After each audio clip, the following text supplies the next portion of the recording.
નમસ્કાર વિદ્યાર્થી મિત્રો, મજામાં? ઓકે, સરસ. ચાલો વધીશું ને આગળ. આપણે આજના ટોપિકમાં તમે લેટેસ્ટ બધું શીખવાના છો ભાઈ. આમાં શું છે કે ચેપ્ટર આપણે જે સ્ટાર્ટ કર્યું એમાં મારી પ્રકૃતિ નતું કીધું પહેલા દિવસે કે તમે બધું આમ આડું ઓળું ચલાવવાનું કામ મારું છે. પાઠ્યપુસ્તકમાં જો ટેક્સ્ટ બુકના પેજ પ્રમાણે જઈએ તો તમે તમારો વિચાર માંડી વાળો સાયન્સ ભણવાનો. ઘણા તો શું છે અત્યારે તમને ખબર જ છે કે ભણ્યા પછી નક્કી કરે નહીં મને સાયન્સ નહીં ફાવે, ચલો કોમર્સ કરી નાખે, ડિપ્લોમામાં જઈએ, આર્ટ્સ કરી નાખે, XYZ ગમે તે. પણ ગભરાશો નહીં. ઇંગ્લિશ ગુજરાતી મિક્સ કરો ને, ડોન્ટ બી ગાભરીફાઈડ. ગભરાશો નહીં. આજે તમે જે શરૂઆત કરો છે પાઠ્યપુસ્તકમાં બધું આમ એન્ડમાં આવે છે, જે બહુ જ અગત્યનું છે, ડગલે ને પગલે ઉપયોગમાં આવશે. એ શીખ્યા પછી તમે બધા ચેપ્ટરોમાં આગળ ચાલવાના છો, બરાબર? એટલે લેટેસ્ટ થિયરી તરફ જવાના છો. મેં તમને ગયા વખતે પણ કહેલું હતું, રાઈટ? આજે તમે જે કંઈ પ્રશ્નો શીખવાના છો એ શીખતા પહેલા બહુ જ અગત્યની એક નોંધ છે. મેં થોડુંક બોર્ડ ઉપર તૈયાર કરી રાખેલું છે. જો આ નોંધ છે, અહીંયા કક્ષકની આકૃતિઓ છે, અહીંયા આગળ પણ તમે જોશો. આજના આપણા મેઇન પ્રશ્નો જે શીખવાના છે એ પહેલો જ લોંગ ક્વેશ્ચન, કક્ષક કોને કહે છે અને તેના પ્રકાર સમજાવો, એવો પ્રશ્ન તમને પરીક્ષામાં પૂછે, બરાબર? કક્ષકની તમે વ્યાખ્યા શીખશો, પછી એના પ્રકાર વિશે જવાના છો. S પ્રકાર, પેલી બાજુ P પ્રકાર છે 2 નંબર. હજુ ત્રીજો D અને F તો બાકી જ છે આપણી પાસે. તો બોર્ડ પર આટલું આપણે સંભાળવા માટે પ્રયત્ન કરવાના છીએ. અને સાથે સાથે 2 નાના પ્રશ્નો પણ છે, બરાબર? જુઓ, નોડ અને એન્ટી નોડ કોને કહે છે? નવો જ શબ્દ છે, તમે આવું શીખ્યા નથી. અને બીજું, ભણ્યા પછી તમે તફાવત આપો તો 1S કક્ષક ને 2S કક્ષક. તમે કહો આ શું બોલવા માંડ્યા અત્યારથી? કઈ ગતાગમ પડતી નથી. છોડો, ચાલો આવી જાઓ પાછા બોર્ડ પર. તો અહીંયા આગળ તમારી પાસે જે વિગત છે એમાં એક નોંધ આપણે તૈયાર કરવી છે. આ નોંધ તમને આવડી ગઈ એટલે ઘણું બધું આ ચેપ્ટરમાં તમારી પાસે પાછળનું ક્લિયર થઈ ગયું. પણ તમે કહો સાહેબ આગળનો મારે કેવી રીતે તૈયાર કરવું? એ નહીં, આની અંદર છે તમારી ચર્ચા. એમાં મોટા ભાગની વિગત તમારી પાસે આવતી ગઈ છે. ચલો, મેં હેડિંગ મૂકેલું છે અને આપણે હવે તમારી સામે જ ભરતી કરતા જઈએ. નોંધ તરીકે લખેલું છે મુખ્ય ક્વોન્ટમ આંક. પાછો નવો શબ્દ આવી ગયો, ક્વોન્ટમ. ઇંગ્લિશ ઉચ્ચાર ગુજરાતી ક્વોન્ટમ શબ્દ છે, બરાબર? સ્પષ્ટ ઉચ્ચાર કરવો, ક્વોન્ટમ આંક. તો ક્વોન્ટમ આંક શું છે એ તો નેક્સ્ટ ટાઈમ ભણવાના છીએ. પણ શોર્ટમાં કહી દઉં કે ભાઈ પરમાણુનું વર્ણન કરવા માટે ક્વોન્ટમ આંક જરૂરી છે. કોઈ પણ તમને પૂછે ક્વોન્ટમ આંક શું છે, તમે કહો એ ભાઈ અટક, પરમાણુનું વર્ણન કરવા માટે ક્વોન્ટમ આંક જરૂરી છે. તરત જ પરમાણુ શબ્દ બોલો એટલે શું થાય કે ભાઈ એનું કદ કેવડું છે, એટલે પહેલો કદ આવે. એમાં કઈ કક્ષકો છે, કયા પ્રકારની કક્ષકો આવે, એમાં ઇલેક્ટ્રોન છે કઈ દિશામાં છે, કક્ષકોના આકાર કેવા છે, આ બધી સમગ્ર માહિતી ભેગી કરો તો એને પરમાણુનું વર્ણન થયું કહેવાય. એટલે એને મુખ્ય શક્તિ સ્તર પણ કહે છે. આપણે જે હાઇડ્રોજન વર્ણપટમાં શીખ્યા લાસ્ટ ટાઈમ કે હાઇડ્રોજન પરમાણુમાં n બરાબર 1 પોતાની માન્ય સ્થિર કક્ષામાં રહીને ઇલેક્ટ્રોન ગતિ કરે. n બરાબર 1 ભૂમિ અવસ્થા, ધરાવસ્થા. પણ ઉત્તેજિત થઈને 2 નંબરમાં જાય છે ને ભાઈ. ત્રીજી વાર બોલું છું, 2 નંબર. પણ કેન્દ્રથી અંતર વધ્યું, આકર્ષણ બળ ઘટે, શક્તિ વધશે. અંતર વધે, આકર્ષણ બળ ઘટે, શક્તિ વધે. એટલે તો મુખ્ય શક્તિ સ્તર n બરાબર 1 2 3 4 5 ઇન્ફિનિટી સુધી વિચારેલું હતું. એને ક્વોન્ટમ આંક કહેવાય. એટલે એના પાછા પ્રકાર છે ક્વોન્ટમ આંકના, બરાબર? કયા? તો કે મુખ્ય ક્વોન્ટમ આંક n, સ્મોલ n. પછી છે કોણીય વેગમાન. આપણે કીધેલું ને કે ભાઈ ઇલેક્ટ્રોન છે કેન્દ્રની ફરતે પહેલા તો વર્તુળાકાર માર્ગે ગતિ કરે છે, કોણીય વેગમાન મળે. મેં તો પેલું પથ્થરનું દાણા, દોરી સાથે પથ્થર બાંધીને ગોળ ફેરવો, વજનદાર લાગે, પછી તમે છોડી દો તો કેન્દ્ર ત્યાંથી બળથી દૂર તરફ ફેંકાઈ જશે. એટલે કોણીય વેગમાન એને કક્ષકીય ક્વોન્ટમ આંક પણ કહેવાય. ત્રીજો ચુંબકીય ક્વોન્ટમ આંક. એમ સિમ્બોલ ml છે અને સ્પિન ક્વોન્ટમ એ બધી ચર્ચા ડિટેલમાં કરીશું. અત્યારે માત્ર મેં તમને શબ્દ મૂકેલો છે, થોડું ઘણું તમે જાણો છો કે ભાઈ આ જે છે ને મુખ્ય શક્તિ સ્તર કહેવાય. તો એના માટે મારે લખાણ આપવું હોય તો તમને ખબર છે કે ભાઈ n બરાબર 1 પહેલો શક્તિ સ્તર છે. એના પછી તમે લખશો તો n બરાબર 2 છે, બરાબર. એના પછી લખું તો તમારી પાસે n બરાબર 3 છે, ફરી લખું તો n બરાબર 4 છે. એવું તો તમારું આગળ ચાલતું જ રહેશે. ટપકા પાડી દીધા, પણ અટકે તો ખરી ને દુનિયા. ક્યાં અટકશે?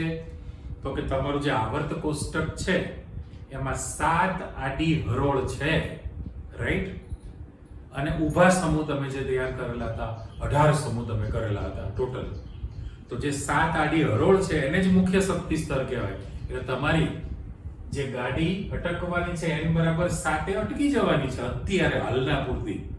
પણ શું ખાતરી તમારામાંથી કોઈ નવા તત્વો શોધે, નવી લાઈનો ભરાતી રહે તો પછી વધવાનું છે. એટલે આપણે તો ડોટ મૂકી દીધું, પણ નિયમ પ્રમાણે તમારી પાસે થયું 7 નંબર સુધી આવે.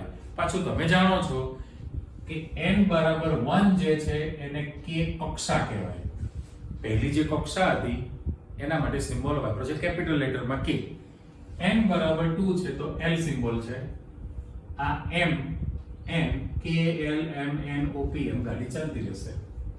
પણ અત્યારે આપણા શોધાયેલા તત્વો અને બધા જ ઇલેક્ટ્રોન 4 નંબરની દુનિયામાં, એટલે 4 નંબરનો શક્તિ સ્તર કીધો છે, 7 સુધી ગણવાના, પણ કક્ષકોનો બધો સમાવેશ થઈ જાય એની અંદર. એટલે મુખ્ય શક્તિ સ્તર તો તમે આપી દીધા. સાથે સાથે એ પણ તમને ખબર છે કે ભાઈ 1 નંબર કરતા 2 નંબરની શક્તિ વધુ હોય. કેમ? તો કે કેન્દ્રથી અંતર વધે, આકર્ષણ બળ ઘટે, શક્તિ વધે. 2 નંબર કરતા 3 ની શક્તિ વધુ, 3 કરતા 4 ની શક્તિ વધુ, 4 કરતા 5 ની શક્તિ વધુ. એટલે શક્તિ સ્તરમાં શક્તિમાં વધારો થાય. એક જ વિધાન, કેન્દ્રથી અંતર વધતું જાય ઇલેક્ટ્રોન વચ્ચેનું, કેન્દ્રથી ઇલેક્ટ્રોન વચ્ચેનું સાપેક્ષમાં અંતર વધતું જાય, આકર્ષણ બળ ઘટે, શક્તિમાં વધારો થાય. ઓકે, અહીંયા પાછા મેં બીજા શબ્દ મૂક્યા છે કે ભાઈ કક્ષકના પ્રકાર શબ્દ છે. તો તમે એવું થોડું ઘણું શીખ્યા છો, સ્મોલ લેટર છે. કક્ષકના પ્રકાર કેટલા? તો કે S, P, D અને F. આ શોધાયેલી કક્ષકો છે. પણ પ્રોવિઝન અમને ગળાડોક ખાતરી છે કે તમે G અને H નંબરની કક્ષક શોધશો, એ પણ હું ટપકા મૂકી દઉં, બરાબર. પછી એમ કે ABCD કેમ મેળ નથી પડતી? તો એ અલગ છે ભાઈ. એટલે એને જો હું બ્લોક કરું તો મારે તો F સુધી જ લખવું છે, F સુધી. ઓકે, અહીંયા પણ શક્તિનો ક્રમ વધતો છે. શક્તિ વધતા ક્રમમાં છે કે ભાઈ S કક્ષક હોય એના કરતા P કક્ષકની શક્તિ હંમેશા વધુ હોય. S અને P કરતા D કક્ષકની શક્તિ એના કરતા પણ વધુ છે. અને આ ત્રણેય કરતા F કક્ષકની શક્તિ એના કરતા પણ વધુ હોય. તો પછી આગળ જશો તો જેથી શોધાશે તો G ની શક્તિ, H ની શક્તિ વધુ જ હોવાની, કારણ કે એના પછીની છે એવું માનીએ. અચ્છા, પછીનો શબ્દ લખ્યો છે ભાઈ કક્ષકની સંખ્યા. હવે સંખ્યા તમે આજે પ્રશ્ન શીખવાના જ છો તો જોતા જાવ અહીંયા આગળ કે ભાઈ S પ્રકારની કક્ષકની સંખ્યા 1 જ હોય, P પ્રકારની કક્ષકોની સંખ્યા 3 હોય દરેક શક્તિ સ્તરમાં. ઓકે, D પ્રકારની કક્ષકોની સંખ્યા 5 હોય અને F પ્રકારની કક્ષકોની સંખ્યા 7 છે. ચલો ફરી પાછું યાદ રાખવામાં સહેલું છે. એકી આંકડો છે ને, એકી આંકડો 1 3 5 7. S પ્રકારની કક્ષકની સંખ્યા 1 જ હોય, P પ્રકારની કક્ષક 3 હોય, સદિશ છે, Px Py Pz તમારા 3 યામ છે એટલે 3 જ કક્ષક હોય. D પ્રકારની કક્ષકોની સંખ્યા 5 છે, F પ્રકારની 7 છે. 1 3 5 7 આવી ગયા. તો જે દિવસે તમે G અથવા H નંબરની કક્ષક શોધશો તો તમે અંદાજ તો મૂકી દો કે તમે કેવી લાવશો સંખ્યા. નથી ખબર એટલે આપણે 9 તો બોલી જ નાખીએ ને કે ભાઈ જેથી શોધાશે ત્યારે G નંબરની 9 હશે અને H નંબરની કેટલી હશે? 11 હશે. ખબર નથી મને કે તમને, પણ આ તો પ્રેડિક્શન કરું. કવ યાદ કરી લો, શરૂઆતમાં પહેલા જ લેક્ચરમાં તમને સમજાવેલું હતું કે ભાઈ આવર્ત કોષ્ટકમાં જે પહેલી હરોળ છે, પહેલી આવર્ત, 1 થી 10 તત્વોના નામ તમને આવડે છે. અને હવે તો તમે 1-2 લેક્ચરમાં તો ઇલેક્ટ્રોન રચના પણ લખતા શીખી જવાના છો. તો એમાં ક્રમ હતો, યાદ કરો, 2 8 8 18 18 32. એટલે 2 વખતે 8 8 હતું, 18 18 ને 32 હતું. તો છેલ્લા જે તત્વો એમાં 32 ઉમેરાઈ ગયેલા પછી પણ તમારે તો 32 જ ઉમેરવાનું હતું. એટલે તમે પ્રિડિક્શન કરેલું કે ભાઈ પાછા ફરી 32 ઉમેરવાના થશે ભવિષ્યકાળ. It will be. તો અહીંયા પણ 1 3 5 7 તો G નંબર 9 હશે, H નંબર 11 હશે એવું માની લઈએ. એટલે કક્ષકના પ્રકાર તમારી પાસે આવી ગયા, કક્ષકોની સંખ્યા આવી ગઈ. હવે યાદ રાખવામાં સરળ છે કે ભાઈ પહેલો શક્તિ સ્તર હોય n બરાબર 1 એટલે k કક્ષા છે, તો k કક્ષાની અંદર માત્ર ને માત્ર એક જ પ્રકારની કક્ષક આવે. એક જ પ્રકાર, એકડો એક પ્રકાર. યાદ રાખવા બહુ સરળ છે. 2 નંબરનો શક્તિ સ્તર લેશો તો એમાં 2 છે એટલે 2 પ્રકાર આવશે. તો S પ્રકાર પણ આવશે અને P પ્રકાર પણ તમારી પાસે આવશે. પણ આમાં D આવતી નથી, D નહીં આવે. અને 3 નંબરમાં જોશો તો 3 પ્રકાર એટલે S છે, P છે અને D પ્રકારની કક્ષક પણ આવવાની છે, સ્મોલ લેટર છે. પણ એમાં F આવતી નથી. અને 4 નંબર લો તો ભગવાને બધું જ આપેલું છે ને, S પણ આવશે, P પણ આવે, D પણ આવે અને F પણ આવશે. અને માની લો કે તમે 5 6 ને 7 નંબરના ક્વોન્ટમ સુધી, 7 નંબરના મુખ્ય ક્વોન્ટમમાં 7 શક્તિ સ્તર સુધી હજુ F ની જ દુનિયા છે. કદાચ 8મો અને 9મો ક્વોન્ટમમાં શોધાય તો તમારી G ને H કક્ષકના જન્મ થવાના છે. ત્યાં સુધી હજુ કશું નથી, આમ જ રમવાનું છે.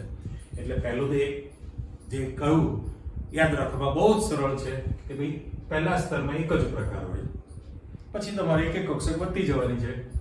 બીજો હોય તો 2 પ્રકાર થાય. એટલે પહેલા સ્તરમાં S જ આવે, P D કે F ન આવે. બીજા સ્તરમાં S અને P જ આવે, એમાં D આવતી નથી, F નથી આવતી.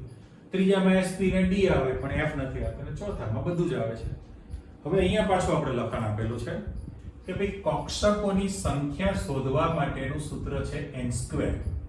જો કક્ષકોની સંખ્યા ગણવા માટેનું સૂત્ર છે n². n એટલે કોણ છે? મુખ્ય શક્તિ સ્તર છે. જો હું n ની કિંમત એકડો મૂકી દઉં તો 1 નો વર્ગ 1 જ થશે ને. તો આ ચોકટો મૂકું, 2 પહેલા એક કિંમત મૂકી દઉં, 2 મૂકું તો 2 નો વર્ગ 4, 3 મૂકું તો 3 નો વર્ગ 9, 4 મૂકું તો 4 નો વર્ગ 16. એમ જો ચાલતા રહીએ તો તમારે 7 ક્વોન્ટમ માર્ક સુધી જાઓ.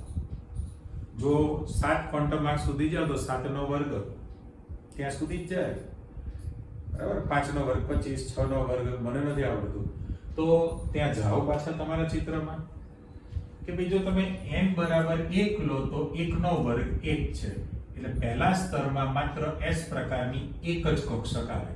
જો S પ્રકાર એક જ કક્ષક છે, સંખ્યા એક જ આવી, બરાબર. જો તમે 2 નંબરનો શક્તિ સ્તર લો તો 2 નો વર્ગ તમારી પાસે 4 છે કે નહીં? 4 ક્યારે બને? તો એમાં 2 પ્રકાર છે કક્ષકોના. S પ્રકારની 1 આવે, P પ્રકારની તમારી પાસે 3 આવે, જે સંખ્યા છે 3, રાઈટ? તો અહીં સુધી આપણને વાંધો નથી. તો સરવાળો તમારી પાસે 3 ને 1 4 થઈ ગઈ, 2 નો વર્ગ 4 છે. અને ત્રીજા નંબરનો શક્તિ સ્તર લો તો 3 નો વર્ગ 9 છે. એટલે S પ્રકારની 1 આવે, P પ્રકારની 3 આવે અને D પ્રકારની 5 આવે. છે 5. તો 5 ને 3 8 ને 1 9, તો 3 નો વર્ગ 9 થયો. અહીંયા અટકી જાઓ તો તમને દેખાય છે કે દરેકે દરેક શક્તિ સ્તરમાં S પ્રકારની કક્ષક આવે જ છે. તો કઈ કોની? એટલે લખવામાં સરળતા કરી નાખી. પહેલા સ્તરની છે ને 1S કક્ષક લખાય. શું લખાય? 1S. એટલે પહેલો સ્તર એની S કક્ષક છે. એ જ રીતે અહીંયા S તો ખરી, તો અહીંયા મારે 2S લખવું પડે, તો બીજા સ્તરની S પ્રકારની થાય. અહીંયા લખીશ તો 3S લખાય, ત્રીજા સ્તરની છે S.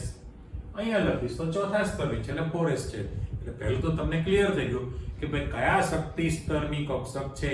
આગળ લખાણ આવી ગયું. 1S છે, 2S છે, 3S છે, 4S છે, 5S છે, 6S, 7S, 8S, એવી રીતે. તો સેમ કોપી કે P પ્રકારની કક્ષક જો અહીંયા 1S આવે, બોલીએ સારું લાગે. 1P કેવું લાગે? 1D દિવાલ કહેવાય ને, 1D કૂદવાની, નથી સારું લાગતું. પણ અહીંયા આવે 2P, 2P એમ 2P. તો અહીંયા આગળ 3P આવશે ને. બીજા સ્તરની P એટલે 2P, ત્રીજા સ્તરની છે તો 3P કહેવાય. અહીંયા 4P કહેવાય. એમ ગાડી ચાલતી રહે. પણ અહીંયા 2D બોલીએ તો કેવું લાગે છે? 2D પણ 3D કેવું સરસ લાગે. તો ડી તો આમાં આવતી જ નથી. તો આમાં જે ડી પ્રકારની 5 કક્ષક છે એને 3D કહેવાય, 3D. અને ચોથા સ્તરમાં પાછી આવવાની છે તો એને 4D કહેવાય. સેમ કોપી 4F કહેવાય, પણ એ 3F બોલી કરો, 3F નહીં જમતું. 4F છે, 5F છે, એટલે સરવાળે આ બંને એકબીજાના રિલેશનમાં થઈ ગયું. ચાલો ફરી પાછા 4 નો વર્ગ 16 કરવો છે તો 4S એક કક્ષક આવે, 4P 3 આવે, 4D 5 આવે અને 4F 7 કક્ષક થવાની છે. તો તમારી પાસે અહીંયા આગળ 5 ને 3 8 ને 9 તો હતી જ, 9 ને 7 16.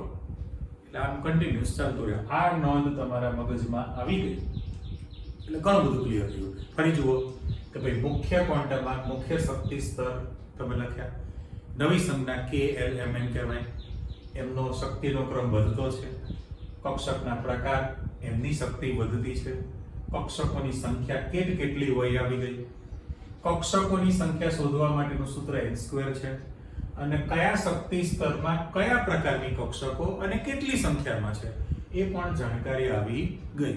આમાંથી જ આખા પ્રશ્નનો જન્મ થવાનો છે. એટલે ચાલો મૂળ પ્રશ્નમાં પાછા જતા રહીએ. આ આપણી પાસે નોંધ આવી ગઈ છે, એને તમારે નોટમાં ટપકાવી લેવાની થાય, યાદ રાખવી પડે. ક્વેશ્ચનમાં જાઓ, કક્ષક કોને કહે છે? કક્ષક જેને ઓર્બિટલ કહેવાય. અને જે વર્તુળાકાર પથ હતો તમારી પાસે, એ વર્તુળાકાર પથને તમે કહેલું કક્ષા, અને કક્ષાને ઇંગ્લિશમાં કહેતા હતા ઓર્બિટ. ઓર્બિટ એટલે કક્ષા, ઓર્બિટલ એટલે કક્ષક. એનો પણ તફાવત આવશે. કક્ષા અને કક્ષકનો તફાવત આપો, પણ એ હજુ વાર છે. બે પ્રશ્ન ક્લિયર થયા પછી તમે સહેલાઈથી સમજી શકો.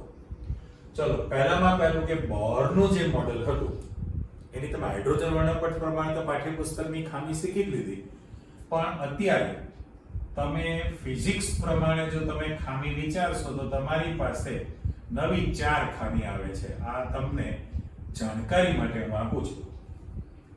પહેલામાં પહેલી ખામી આ જે બોરભાઈનું મોડેલ હતું, શું હતું? બહુ જ સિમ્પલ કે ભાઈ હાઇડ્રોજન પરમાણુના કેન્દ્રમાં એક પ્રોટોન છે, ન્યુટ્રોન તો છે, અને ઋણ વિદ્યુત ભારિત ઇલેક્ટ્રોન કેન્દ્રથી નિશ્ચિત અંતરે રહીને સતત વર્તુળાકાર માર્ગે ગતિ કરે છે. હવે આ વાત આપણને કુછ બાત હજમ નહીં હોય, આ મેળ નથી પડતો. કેમ તો કે P ને D ને F કક્ષકોના આકાર જુદા જુદા મળે જ છે. એટલે પહેલી જ ખામી જો તમારે કહેવી હોય આ મોડેલ પ્રમાણે, તો પરમાણુમાં દરેક ઇલેક્ટ્રોનનો માર્ગ જે વર્તુળાકારે વિચારેલો છે એ ગેરવ્યાજબી છે. કે બધા જ ઇલેક્ટ્રોન વર્તુળાકાર માર્ગે ગતિ કરે? ના, એને તો શું કીધું? n બરાબર 1 પહેલી કક્ષા, n બરાબર 2, n બરાબર 3, વર્તુળાકાર માર્ગે જ ઇલેક્ટ્રોન ગતિ કરતા રહે. એટલે પહેલી જ ખામી આવી ગઈ કે ભાઈ પરમાણુમાં દરેક ઇલેક્ટ્રોનનો ગતિ માર્ગ જે વર્તુળાકારે વિચારેલો છે એ ગેરવ્યાજબી છે, નહીં ચાલે. બીજું, એને ઇલેક્ટ્રોનના ગતિપથની ત્રિજ્યા r એને નિશ્ચિત સ્વીકારી લીધેલી છે. પરમાણુની ત્રિજ્યા તમને ખબર જ છે, હાઇડ્રોજન પરમાણુ છે, હાઇડ્રોજન પરમાણુ, તેની જે પરમાણુની ત્રિજ્યા કેટલી હતી અને કેન્દ્રની ત્રિજ્યા કેટલી હતી કરી લો યાર. તો એને નિશ્ચિત સ્વીકારી લીધેલી છે.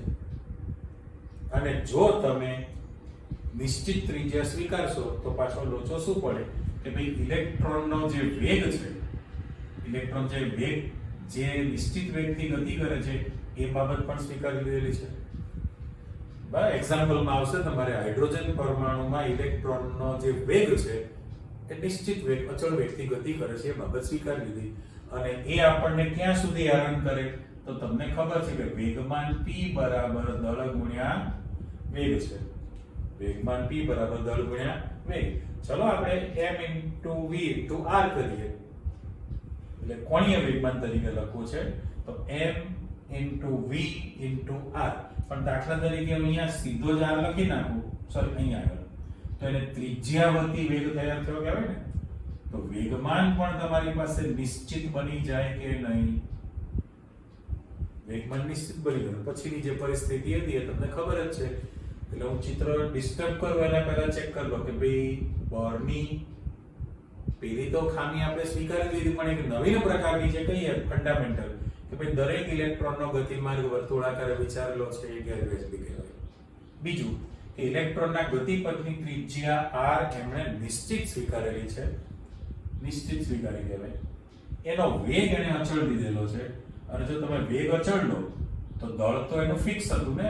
ઇલેક્ટ્રોન દળ 9.610 કિલોગ્રામ હતું. દળ તો એનું અચળ છે. હવે ઇલેક્ટ્રોન કે જાડો પાતળો તો થતો નથી માણસોની જેમ.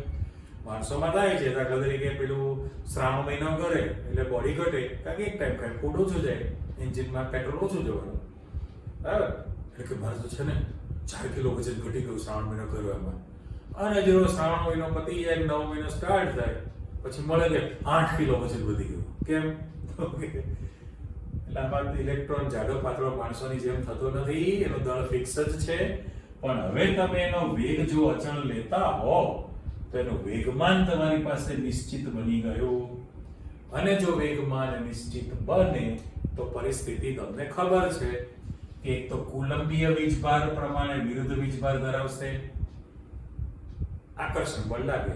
પણ બે ઘડી આપણે માની લો કે સ્પીડમાં એટલું બધું ગતિ કરતો હોય છે, એને ધ્યાન જ નથી વિરુદ્ધ વીજભાર પ્રત્યે. પણ પરિસ્થિતિ આ બધી ઘટનાને કારણે ઇલેક્ટ્રોન નિશ્ચિત અંતરે રહીને ગતિ કરવાને બદલે કેન્દ્રની નજીક નજીક નજીક નજીક નજીક નજીક આવતો જ જાય અને છેલ્લે કેન્દ્ર સુધી પહોંચી જાય, પરમાણુ નષ્ટ પામે.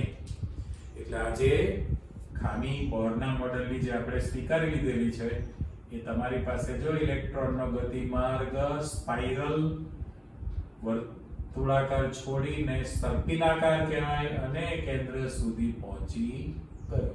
જય હિન્દ બોલી ગયું ના ચાલે. એટલે હવે તમારા પ્રશ્ન તરફ જાઓ તો પહેલામાં પહેલું જ્યારે ઇલેક્ટ્રોન માઇક્રોસ્કોપની શોધ થઈ, ફોટોગ્રાફ્સ મળ્યા, ત્યારે અલગ અલગ પ્રકારના ચિત્રો તૈયાર કર્યા છે, બરાબર. અત્યારે પહેલામાં પહેલું કે અક્ષ મૂકેલી છે x, y અને z. તમે મગજમાં પહેલી વસ્તુ ક્લિયર કરી લો કે ધારો કે તમે ગ્રાફ દોરતા હોય, ગ્રાફ દોરેલો તમે ગ્રાફ પેપરમાં, તો x અક્ષ અને y અક્ષ હતું, એને 2D 2 ડાયમેન્શન કહેવાય. અચ્છા, તમે જ્યારે 3D વિચારો 3 ડાયમેન્શનમાં, એટલે રૂમ જ કહેવાય ને કે રૂમની અંદર ખૂણામાં તમે જે કેન્દ્ર વિચારો તો x અક્ષ છે, y અક્ષ છે, લંબ છે, z અક્ષ છે, બરાબર. પણ જ્યારે ત્રિપરિમાણ 3 ડાયમેન્શનમાં હોય તો તમે કોઓર્ડિનેટ કહેવાય યામાક્સ નક્કી કરી શકતા નથી. ચલો, ત્રણે ત્રણ યામ છે, આ રેડ છે, બ્લુ છે ને બ્લેક છે. તમે ગમે તેને x અક્ષ લઈ શકો. લાલ ને મારે x કેવી હોય, બ્લુ ને y કેવી હોય, તો z ને બ્લેક કીધી કહેવાય. એમની વચ્ચેનો ખૂણો 90 ડિગ્રીનો હોય, 90 ડિગ્રી છે. પણ માની લો કે તમારે આ બ્લેક ને x કેવી છે, તો લાલ ને y કેવી છે, તો z લંબ દિશામાં થઈ. હા, અને આને x કો, આને y કો, તો આ z બની કહેવાય. ઇન શોર્ટ, ત્રિપરિમાણમાં યામ નક્કી કરી શકાય નહીં. તો જ્યારે ફોટોગ્રાફ્સ પાડ્યો ત્યારે ઇલેક્ટ્રોન મળી આવવાની સંભાવના, તમને ક્યારેક ઇલેક્ટ્રોન જે છે, આ ફાઇનલ જ ચિત્ર મૂકીએ છીએ આપણે, એમાં વચ્ચે સ્પેસ નથી મૂકતા, પણ કક્ષકની જે વ્યાખ્યા તૈયાર કરવાના છો, કક્ષકની વ્યાખ્યા, એના માટે ચોક્કસ બાઉન્ડ્રી તૈયાર થવાની, બરાબર. આ બધું ભૂલી જાવ કે જે અંતર, ચોક્કસ અંતર લઈને ગતિ કરે છે એવું બનતું જ નથી. ક્યારેક ઇલેક્ટ્રોન અહીં મળે, ક્યારેક અહીં મળશે, અહીં મળશે, અહીં મળશે, અહીં મળે. આ એક ઇલેક્ટ્રોન છે. એવા અસંખ્ય ફોટોગ્રાફ્સનું જો તમે કોમ્બિનેશન કરો તો તમને અલગ અલગ જગ્યાએ ઇલેક્ટ્રોન મળી આવવાની શક્યતા, સંભાવના, પ્રોબેબિલિટી તમને વધુ પ્રમાણમાં મળશે. તો આ જે ચોક્કસ એરિયા બનેલો છે એને તમે કક્ષક તરીકે વિચારી શકો. ફાઇનલ. હવે મારે જો વ્યાખ્યા કરવી હોય તો હું અત્યારે યામ આપું તો x લખાશે, મારે આ y લખાશે, અને લંબ દિશામાં હું z આપી દઉં. અને જે સેન્ટરમાં જે બ્લેક પોર્શન મૂકેલો છે, G નું ડોટ, જેને આપણે કેન્દ્ર કહેવાય, તો કેન્દ્રની આસપાસનો અવકાશનો રહેલો એવો વિસ્તાર કે જ્યાં ઇલેક્ટ્રોન મળવાની સંભાવના તમને કેટલી મળે? 95% કે તેથી વધુ. 95% કે તેથી જો વધુ, મળતી હોય તો એવા વિસ્તારને આપણે કક્ષક કહેવાય. હું બે વાર વ્યાખ્યા બોલું છું. પરમાણુમાં કેન્દ્રની આસપાસનો અવકાશનો રહેલો એવો વિસ્તાર કે જ્યાં ઇલેક્ટ્રોન મળી આવવાની સંભાવના 95% કે તેથી વધુ રહેતી હોય તો તેવા વિસ્તારને કક્ષક કહે છે. એક વાર હજુ એક વાર, પરમાણુમાં કેન્દ્રની આસપાસનો અવકાશનો રહેલો એવો વિસ્તાર કે જ્યાં ઇલેક્ટ્રોન મળી આવવાની સંભાવના 95% કે તેથી વધુ રહેતી હોય તો તેવા વિસ્તારને કક્ષક કહે છે. બરાબર? તો અહીંયા આગળ વચ્ચે કોઈ સ્પેસ રહેતી હોતી નથી. અને આપણે ચર્ચા કરી નોંધ પ્રમાણે કે ભાઈ આ જે કક્ષક છે વર્તુળાકાર છે, વર્તુળાકાર S કક્ષક પણ એક પહેલા સ્તરની છે. એટલે અહીંયા લખું કે n બરાબર 1 પહેલો શક્તિ સ્તર. તો પહેલા શક્તિ સ્તરની 1s કક્ષક તૈયાર થઈ ગયો. પહેલા શક્તિ સ્તરની 1s કક્ષક છે. હવે વચ્ચે થોડી જગ્યા ખાલી રહેશે. એ જે જગ્યા ખાલી રહેવાની છે તો 1s અને 2s ની તમારે જો આકૃતિ દોરવી હોય ત્યારે તો નહીં મૂકું, ખાલી આમ તૂટક આ રીતની લાઈન આપી દઉં છું. બરાબર? આ તમારો બીજો લેયર તૈયાર થયો. એવી રીતે જો અહીંયા મૂકી દઉં તો તમારું ત્રીજું લેયર તૈયાર થયેલું છે. એ વર્તુળાકાર જ છે પણ આપણે એક જુદી આકૃતિ મૂકીએ છીએ તો તમને અંદાજ આવે. તો પહેલામાં પહેલું આ મારે લખવું હોય તો n બરાબર 2 નંબરનો શક્તિ સ્તર છે ને, તો એમાં પણ વર્તુળાકાર કક્ષક આવે છે. જો નોંધમાં તો એને 2s કક્ષક કહેવાય. બીજા નંબરના સ્તરની s કક્ષક એટલે 2s કહેવાય. s નાનો કરવાનો. અહીંયા લખીશ તો n બરાબર 3 શક્તિ સ્તર છે તો ત્રીજા નંબરના સ્તરની પણ s કક્ષક છે એટલે એને 3s કહેવાય. એવું તો તમારી પાસે આગળ ચાલવાનું છે. બરાબર? એટલે આ જે વચ્ચે સ્પેસ છે તમારે ભૂલી જવાની થઈ. તો અહીંયા એક તમારી પાસે પ્રશ્ન તૈયાર થઈ જાય જે ઓલરેડી મેં અહીંયા તૈયાર કરેલો છે.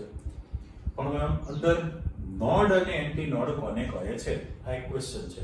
પણ એના અંદર ઉમેરી કરો કે 1s અને 2s કક્ષકની આકૃતિ આપીને નોડ અને એન્ટી નોડ સમજાવો. તો કે પ્રશ્ન એકમાં બેની સમજૂતી આપણે મૂકેલી છે. ફરીથી જોજો. 1s અને 2s કક્ષકની આકૃતિ આપીને નોડ અને એન્ટી નોડ ની સમજૂતી આપો. સાથે પ્રશ્ન કર્યો અલગ પૂછે નોડ અને એન્ટી નોડ કોને કહેવાય. તો જે તમે ચિત્ર તૈયાર કરેલું છે એને આપણે મૂકવું છે. તો હું શું કરું છું કે ભાઈ આ કેન્દ્ર છે તો અહીંયા પણ મારે આ જે કેન્દ્ર થોડા બાજુ મૂકું કેન્દ્ર છે. બરાબર? બ્લેક કલરનું કેન્દ્ર છે અને એની આસપાસ જે ઇલેક્ટ્રોન મળી આવવાની શક્યતા છે સંભાવના એને ઇલેક્ટ્રોન ક્લાઉડ કહેવાય. ઇલેક્ટ્રોનનું વાદળ છે. બરાબર? આ એક શક્યતા તૈયાર થઈ કહેવાય. એ જ ચિત્ર મારે બાજુમાં મૂકવાનું છે એટલે કેન્દ્રની આસપાસ ઇલેક્ટ્રોન જે તમને મળી આવે છે એ સંભાવના આપણી પાસે દર્શાવાઈ ગઈ કહેવાય. ઓકે, બંનેમાં તમને ડિઝાઇન સરખી દેખાય છે. હવે વચ્ચે સ્પેસ ખાલી રહેશે થોડી અને ફરી પાછું તમારી પાસે ઇલેક્ટ્રોન મળી આવવાની શક્યતા નું રાઉન્ડ ચાલુ થયું કહેવાય. આ ત્રિપરિમાણમાં છે. સ્ફિયર ગોળા સ્વરૂપે હોય, ગોળો હોય ક્રિકેટનો દડો, એ ટાઈપનું જ ડિઝાઇન તમને જોવા મળે. ચલો આકૃતિ પતી ગઈ કહેવાય. હવે હું થોડું નામકરણ આપી દઉં. તો પહેલામાં પહેલું કે આ જે લખેલી છે 1s કક્ષકની આકૃતિ થઈ. કેમ? તો કે n બરાબર 1 છે. પહેલો શક્તિ સ્તર 1s કક્ષક જે તમે મૂકેલી છે. તો મારે અહીંયા પણ n બરાબર 1 લખી જ નાખવાનું છે કે 1s કક્ષક થઈ.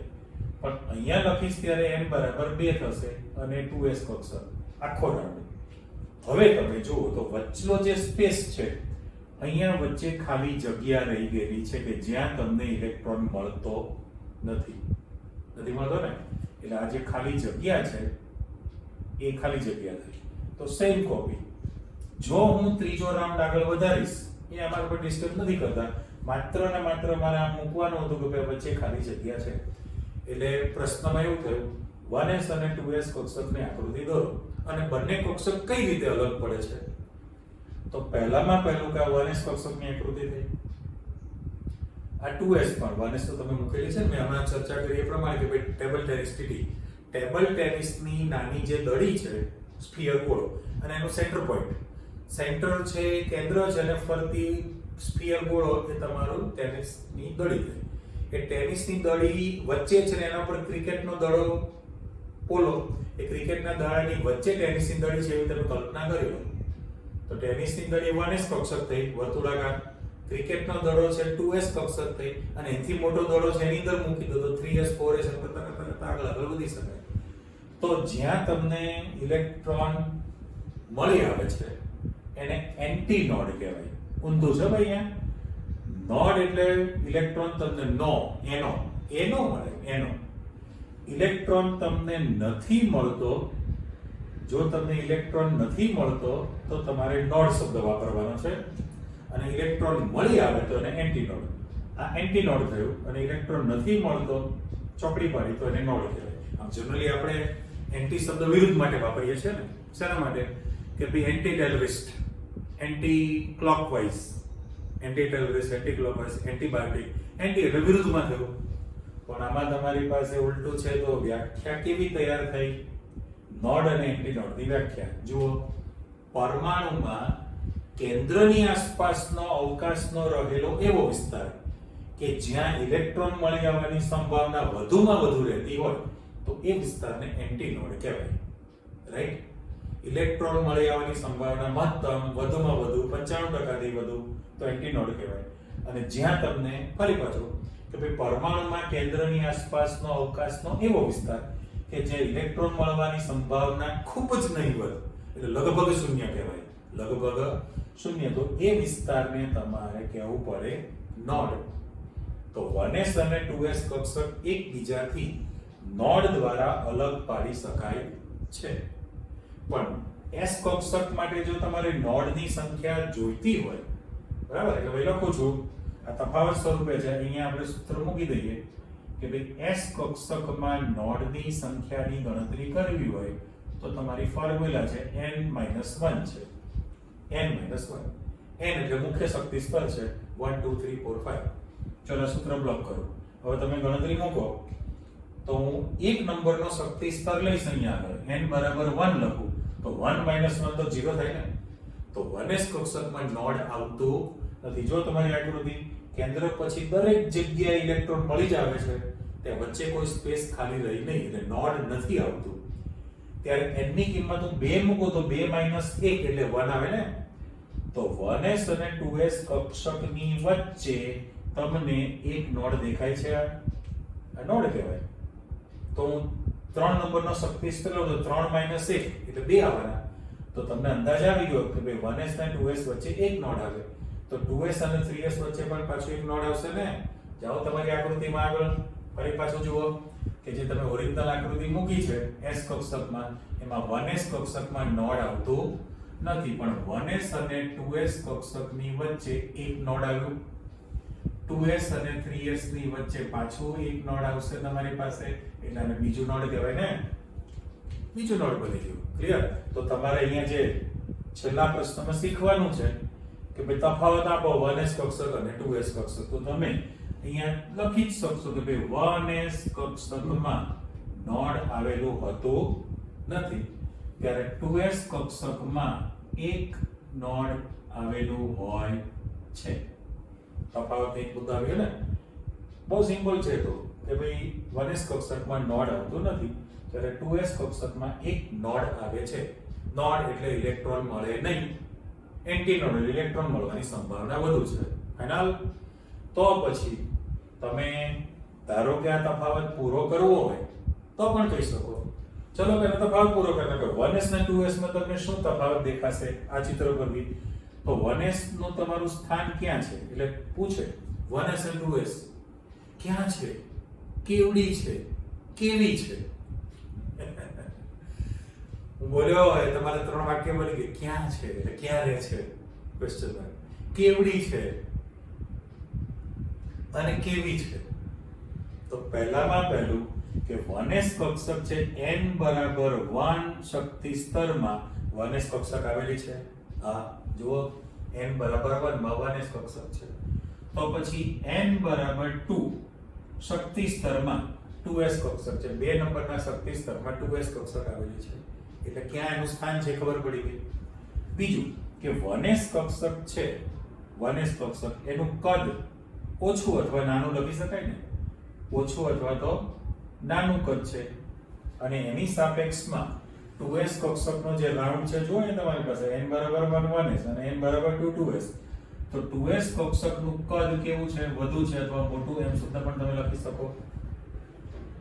બરાબર. અને હવે વાત આવી શક્તિની, તો 1s કક્ષકની શક્તિ તમારી પાસે ઓછી હોય એની સાપેક્ષમાં 2s કક્ષકની શક્તિ કેવી હોવાની છે, વધુ છે. કેમ? તો તમારી નોંધમાં જતા રહો.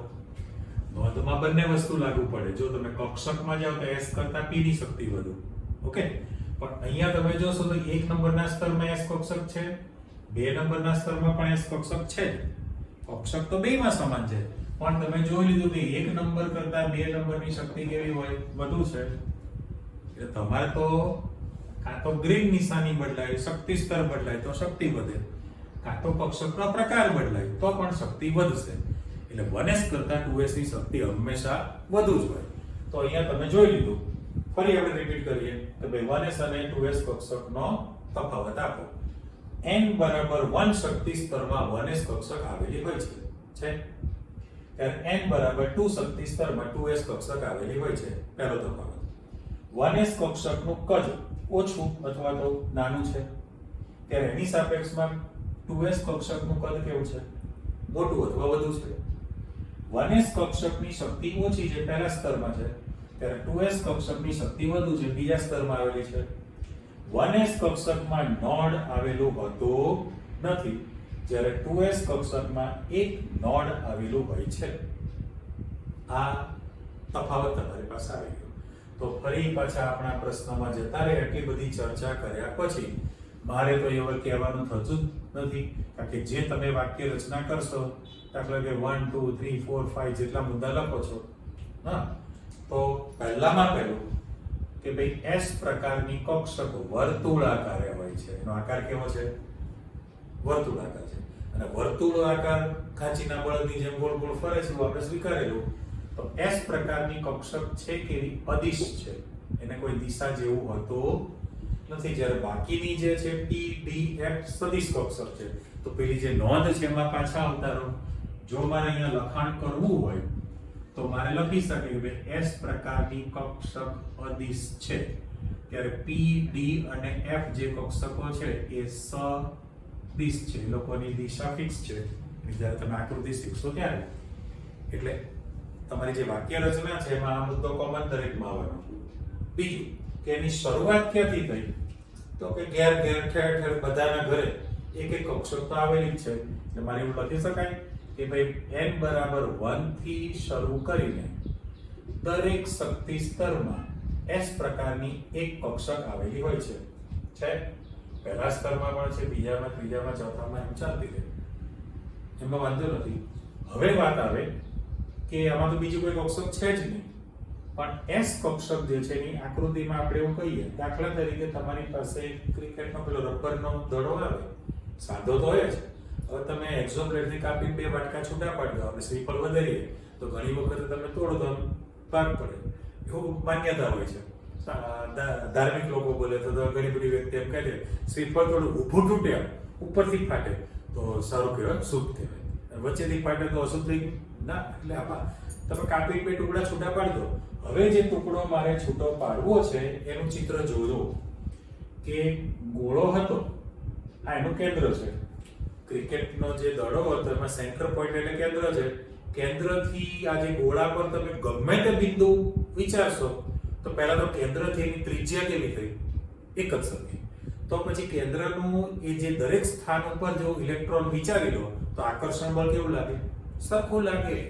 અહીંયા પણ જો આપણે મૂક્યું છે કે આ કાપી નાખેલો ભાગ છે, કેન્દ્ર છે, તો ઇલેક્ટ્રોન અહીંયા હોય, અહીંયા હોય, અહીંયા હોય, આ બાજુ હોય, ઉપર નીચે, ગમે તે જગ્યાએ તમે જશો તો કેન્દ્રથી એનું અંતર સમાન રહેવાનું છે. તો કેન્દ્રનું આકર્ષણ બળ પણ કેવું રહેશે, એક જ સરખું. એટલે અહીંયા કેન્દ્રનું આકર્ષણ બળ સરખું રહે. તો હું વાક્ય બનાવું, s કક્ષકમાં રહેલા ઇલેક્ટ્રોન પ્રત્યે કેન્દ્રનું આકર્ષણ બળ દરેક સ્થાને સમાન રહે છે. અને પેલો જે મુદ્દો છે તમારો નોડ વાળો, એને આપણે ઉમેરવું પડે ને. જો મૂકું છું કે ભાઈ 1s કક્ષકમાં નોડ આવેલું હોતું નથી, પરંતુ ns કક્ષકમાં નોડ આવેલું હોય છે. n એટલે 2 નંબરથી ચાલુ થઈ ગયું. ભાઈ 2s કક્ષક લો તો એક નોડ આવે, 3s કક્ષક લો તો 2 નોડ આવે. s ની જ ચર્ચા કરી છે આપણે માત્ર.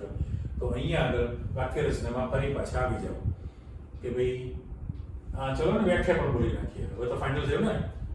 પરમાણુમાં કેન્દ્રની આસપાસનો અવકાશનો રહેલો એવો વિસ્તાર કે જ્યાં અથવા જેમાં ઇલેક્ટ્રોન મળી આવવાની સંભાવના 95% કે તેથી વધુ રહેતી હોય તો તેવા વિસ્તારને કક્ષક કહે છે.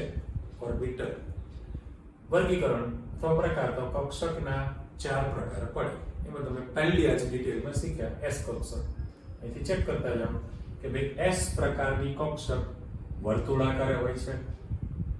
બીજું, S પ્રકારની કક્ષક અદિશ છે. ત્રીજો મુદ્દો કે n બરાબર 1 થી શરૂ કરીને દરેક શક્તિ સ્તરમાં S પ્રકારની એક કક્ષક આવેલી હોય છે. S કક્ષકમાં રહેલા ઇલેક્ટ્રોન પ્રત્યે કેન્દ્રનું આકર્ષણ બળ દરેક સ્થાને સમાન રહે છે. અને 1s કક્ષકમાં નોડ આવેલું હોતું નથી, પરંતુ ns કક્ષક નોડ ધરાવે છે. એટલે તમે આજે જે કોઈ ચર્ચા કરેલી છે એ બધી S કક્ષક ઉપરની જ હતી. અને આને પાછું રિપીટ કરી નાખો કે જ્યાં ઇલેક્ટ્રોન મળી આવવાની સંભાવના મહત્તમ હોય તો એને એન્ટી નોડ કહેવાય. અને જ્યાં ઇલેક્ટ્રોન મળી આવવાની સંભાવના ન હોય, એટલે ગુજરાતીમાં ન હોય, ઇલેક્ટ્રોન ન મળે અને ઇલેક્ટ્રોન એનો, તો એનો ને ઇંગ્લિશમાં પણ શું કહે છે? આપણે એનો જ બોલીએ ને. ઇલેક્ટ્રોન ન મળે, એનો મળે તો એને નોડ કહેવાય. જે મળે છે એને એન્ટી નોડ કહેવાય. એ તફાવત પણ આવી ગયો. અને મારી ગણતરી હતી કે આપણે p કક્ષકો પણ ભણી જ નાખવાના છીએ, પણ હવે આજે તો નથી મેળ પડવાનો. એનો હું દાણો નાખી દીધો છે કે ભાઈ p કક્ષક સદિશ છે. એના ત્રણ જે સંખ્યા છે px, py, pz, એમાં નોડની સંખ્યા જુદી રીતે શોધી શકાય એનું સૂત્ર આવે. તો પછી બધી કોરિલેટેડ છે. જ્યારે તમે p કક્ષક શીખવાના છો સદિશ, d પ્રકારની કક્ષક સદિશ, f પ્રકારની કક્ષકના આકાર હજી અનિશ્ચિત છે.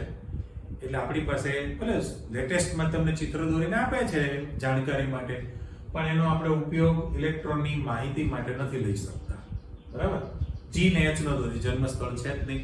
એટલે આજની તારીખે તમે લેટેસ્ટ જે તૈયાર કર્યું, આખી નોંધ કંઠસ્થ. શરૂઆતનું બોલેલું વાક્ય ફરીથી બોલું છું. Everything should be on your tongue. બરાબર? ચાણક્ય નીતિમાં પણ લખેલું છે કે ભાઈ શાસ્ત્રોમાં જે છે એટલે પુસ્તકોમાં રહેલું જ્ઞાન એમાં પડી રહે, અહીંનું જ્ઞાન જ તમને કામ લાગે છે. એટલે આને તૈયાર કરી નાખો. આજે S ની દુનિયા આપણે પૂરી કરી છે, અદિશની દુનિયા પૂરી કરી એવું માની લો ને. નેક્સ્ટ ટાઈમ આપણે સદિશમાં p કક્ષક, d કક્ષક, f કક્ષક એની જાણકારી લઈ લેશું લેક્ચરમાં. એવું ઘણું છે. ક્વોન્ટમની માહિતી, પછી ઇલેક્ટ્રોન ગોઠવણી માટેના નિયમો, અને પછી 1 થી 30 તત્વોની ઇલેક્ટ્રોન્સને આપણે મૂકવાના છે. પણ એ બધું સ્ટેપ બાય સ્ટેપ જાય ને. દૂધમાં ઉદાહરણ આપેલું કે ભાઈ ધોનીભાઈ 4 લીટર દૂધ પીવે, આપણે છાપા વાંચેલું હતું, પણ નાના બાળકે 4 લીટર પાઈ દો તો એને પચશે ના. એટલે માપનું સોંપે. બરાબર? કાંઈ વાંધો નહીં. નેક્સ્ટ ટાઈમ મળીએ છીએ. આવજો.